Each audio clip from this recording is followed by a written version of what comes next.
Hola mis hermanos, amigos, Dios les bendiga, compartiendo con ustedes una cápsula bíblica más. Le damos gracias al Señor. Hoy llegamos a nuestro día 260 y es un ánimo para nosotros el que ya estemos casi para terminar este reto que nos hemos dispuesto de leer toda la Biblia en un año. Y le damos gracias a todos los que fielmente han estado escuchando estas cápsulas y por supuesto a los que las están compartiendo. Recuerden que nuestra mejor manera de servir al Señor es compartiendo la palabra del Señor para que este mensaje de salvación pueda llegar a todas aquellas vidas que seguramente hoy necesitan una esperanza y nosotros podemos brindar esa esperanza a través de la palabra de Dios. Así es que siga compartiendo las cápsulas bíblicas a través de sus redes sociales y que la palabra de Dios corra y sea glorificada. Salmo 105, 26 al 36. Pero el Señor envió a su siervo Moisés junto con Aarón, a quien había escogido. Ellos realizaron señales asombrosas entre los egipcios y maravillas en la tierra de Cam. El Señor cubrió a Egipto con oscuridad porque los egipcios desobedecieron las órdenes de dejar ir a su pueblo. Convirtió sus aguas en sangre y envenenó a todos los peces. Luego las ranas infestaron la tierra y hasta invadieron las habitaciones del rey. Cuando el Señor habló, enjambres de moscas descendieron sobre los egipcios, y hubo una nube de mosquitos por todo Egipto. Les envió granizo en lugar de lluvia, y destellaron relámpagos sobre la tierra. Arruinó sus vides y sus higueras, y destrozó todos los árboles. Habló, y vinieron oleadas de langostas jóvenes en cantidades innumerables. Se comieron todo lo verde que había en la tierra, y destruyeron todos los cultivos de los campos.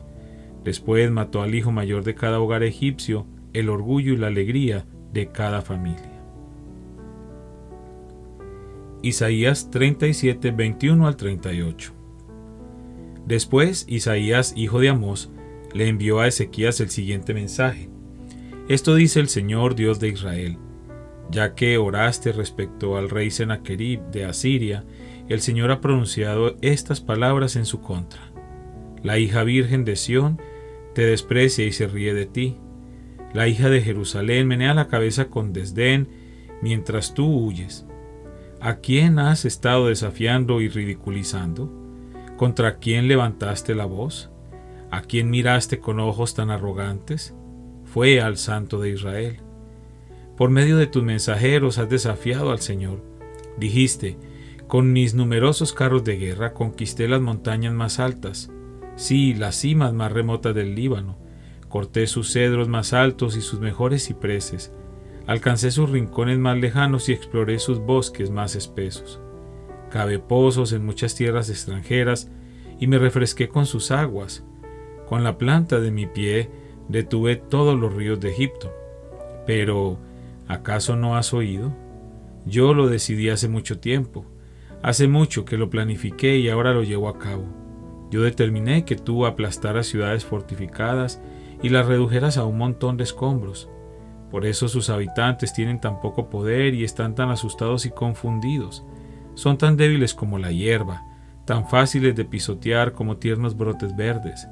Son como hierba que sale en el techo de una casa, que se quema antes de poder crecer alta y lozana.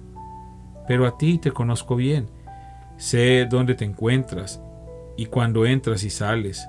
Conozco la forma en que desataste tu furia contra mí. Por esa furia en mi contra y por tu arrogancia que yo mismo oí, te pondré mi gancho en la nariz y mi freno en la boca. Te haré regresar por el mismo camino por donde viniste. Luego Isaías le dijo a Ezequías: esta es la prueba de que es cierto lo que digo. Este año ustedes solo comerán lo que crezca por sí mismo, y el año próximo comerán lo que de eso brote. Sin embargo, el tercer año plantarán cultivos y los cosecharán, cuidarán de sus viñedos y comerán de su fruto, y ustedes, los que quedan en Judá, los que han escapado de los estragos del ataque, echarán raíces en su propio suelo, crecerán y prosperarán. Pues desde Jerusalén se extenderá un remanente de mi pueblo, un grupo de sobrevivientes desde el monte de Sión. El ferviente compromiso del Señor de los ejércitos celestiales hará que esto suceda. Y esto dice el Señor acerca del rey de Asiria: sus ejércitos no entrarán en Jerusalén, ni siquiera lanzarán una sola flecha contra ella. No marcharán fuera de sus puertas con sus escudos, ni levantarán terraplenes contra sus murallas. El rey regresará a su propia tierra por el mismo camino por donde vino. No entrará en esta ciudad, dice el Señor. Por mi propia honra y por amor a mi siervo David, defenderé esta ciudad y la protegeré. Esa noche el ángel del Señor fue al campamento asirio y mató a 185,000 soldados. Cuando los asirios que sobrevivieron se despertaron a la mañana siguiente, encontraron cadáveres por todas partes. Entonces Sennacherib, rey de Asiria, levantó campamento y regresó a su propia tierra. Volvió a Nínive, la capital del reino, y allí se quedó. Cierto día, mientras rendía culto en el templo de su dios Nisroch, sus hijos Adramelech y Sarecer lo mataron a espada. Luego escaparon a la tierra de Ararat, y otro de sus hijos, Esar-Adón, lo sucedió en el trono de Asiria. Isaías 38, 1 al 22. Por ese tiempo Ezequías se enfermó gravemente y el profeta Isaías, hijo de Amós, fue a visitarlo. Le dio al rey el siguiente mensaje. Esto dice el Señor: pon tus asuntos en orden, porque vas a morir. No te recuperarás de esta enfermedad. Cuando Ezequías oyó el mensaje, volvió su rostro hacia la pared y oró al Señor. Acuérdate, oh Señor, que siempre te he sido fiel y te he servido con singular determinación, haciendo siempre lo que te agrada. Y el rey se echó a llorar amargamente. Luego Isaías recibió este mensaje de parte del Señor. Regresa y dile a Ezequías: esto dice el Señor, Dios de tu antepasado David. He oído tu oración y he visto tus lágrimas. Te añadiré 15 años más de vida. Y te rescataré del rey de Asiria junto con esta ciudad. Así es, defenderé esta ciudad. Esta es la señal del Señor para demostrar que cumplirá lo que ha prometido. Haré retroceder 10 gradas la sombra del sol en el reloj solar de Acaz. Así que la sombra se movió 10 gradas hacia atrás en el reloj solar. Cuando el rey Ezequías se recuperó, escribió el siguiente poema. Yo dije: en la flor de mi vida, ¿tengo que entrar en el lugar de los muertos? ¿Acaso seré privado del resto de mis años?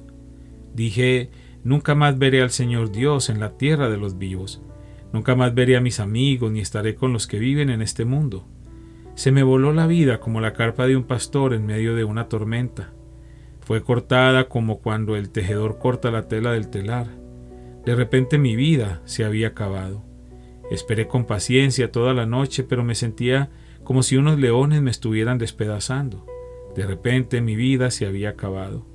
En mi delirio gorjeaba como una golondrina o una grulla, y después gemía como una paloma torcaza.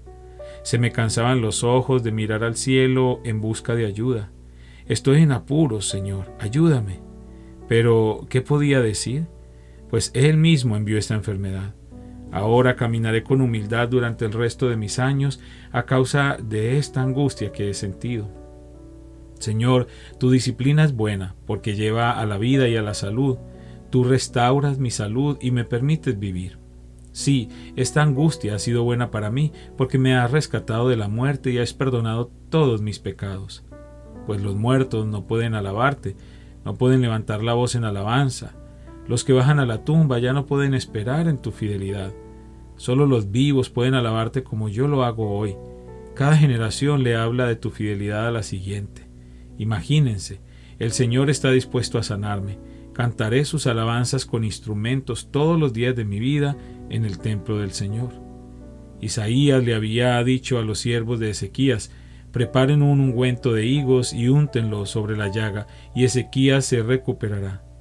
Y Ezequías había preguntado: ¿qué señal probará que iré al templo del Señor? Isaías 39, 1 al 8. Poco tiempo después, Merodach Baladán, hijo de Baladán, rey de Babilonia, le envió saludos a Ezequías junto con un regalo. Se enteró de que Ezequías había estado muy enfermo y que se había recuperado. Ezequías quedó encantado con los enviados de Babilonia y les mostró todo lo que había en sus casas del tesoro, la plata, el oro, las especias y los aceites aromáticos. También los llevó a conocer su arsenal y les mostró todo lo que había en sus tesoros reales. No hubo nada, ni en el palacio ni en el reino, que Ezequías no les mostrara. Entonces el profeta Isaías fue a ver al rey Ezequías y le preguntó: ¿qué querían esos hombres? ¿De dónde vinieron? Ezequías contestó: vinieron de la lejana tierra de Babilonia. ¿Qué vieron en tu palacio?, preguntó Isaías. Lo vieron todo, contestó Ezequías. Les mostré todo lo que poseo, todos mis tesoros reales. Entonces Isaías dijo a Ezequías: escucha este mensaje del Señor de los ejércitos celestiales.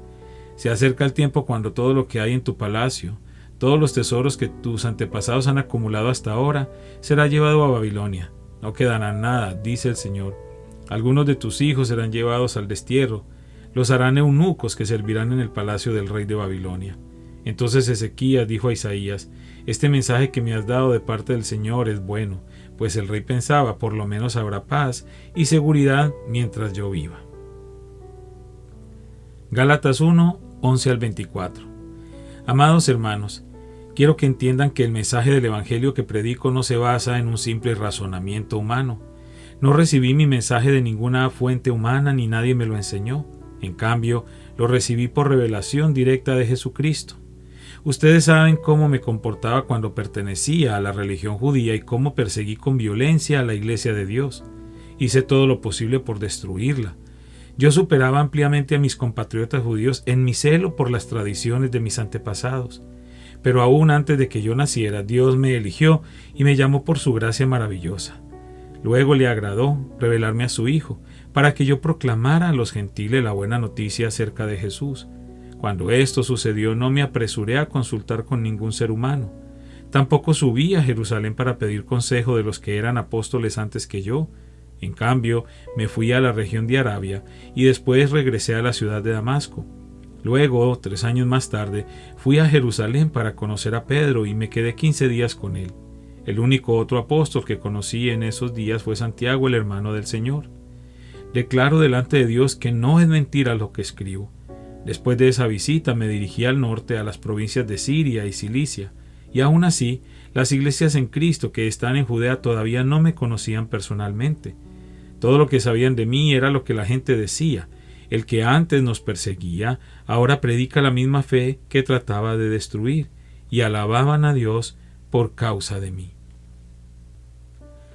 Padre, una vez más te damos gracias por esta preciosa palabra, gracias por todo lo que aprendemos de ti cada día, porque estamos en un crecimiento espiritual a través de ella. Bendice cada persona que fielmente está escuchando estas cápsulas, aquellos que las comparten, para que seas tú obrando en la vida de cada uno, Señor, conforme a tu perfecta y santa voluntad. Todo esto te lo pedimos en el nombre de Cristo Jesús. Amén.